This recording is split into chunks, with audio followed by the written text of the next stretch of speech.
اپنی ایک رجیم سیٹ کروا لیں ماہر غذائیت سے، اپنی چیزیں بتا کے کہ کیا ایشوز ہیں، کیا کوئریز ہیں. لیکن اگر جنرل میں بات کروں تو یہی بات ہے کہ لتھارجی ہو سکتی ہے، تھکاوٹ محسوس ہو سکتی ہے، ہو سکتا ہے ان کو تھوڑے سے موڈ سوئنگز بھی ہوں.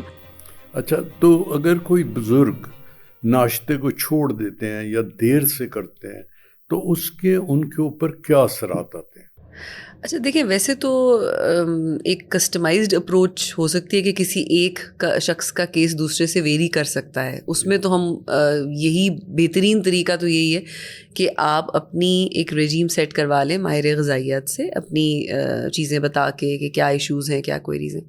لیکن اگر جنرل میں بات کروں تو یہی بات ہے کہ لتھارجی ہو سکتی ہے، تھکاوٹ محسوس ہو سکتی ہے، ہو سکتا ہے ان کو تھوڑے سے موڈ سوئنگز بھی ہوں، کیونکہ جب ہم پراپر طریقے سے اپنے آپ کو انرجی فراہم کر دیتے ہیں تو بہتر طور پہ کام کر سکتے ہیں. اگر تو یہ ہے کہ وہ اٹھتے ہی دیر میں ہیں تو کوئی اتنا مسئلہ نہیں ہوگا. جب وہ اٹھتے ہیں تو اس وقت اگر وہ جاگی ہوئی حالت میں اور کچھ اپنے کام بھی سر انجام دے رہے ہیں اور ناشتہ نہیں ہے، ہو سکتا ہے کہ ہائپوگلائسیمک ہو جائے، ان کا گلوکوز لیول کم ہو جائے، وہ تھوڑی سی ان کو گھبراہٹ ہونے لگے، تھکاوٹ محسوس ہونے لگے. تو یہ ہے. تو اگر تو وہ سوتے ہیں اور جب بھی اٹھتے ہیں اس وقت ناشتہ کر لیں اٹھنے کے جاگنے کے آدھے گھنٹے کے اندر اندر، تو بالکل وہ لیٹ بھی ناشتہ کر سکتے ہیں.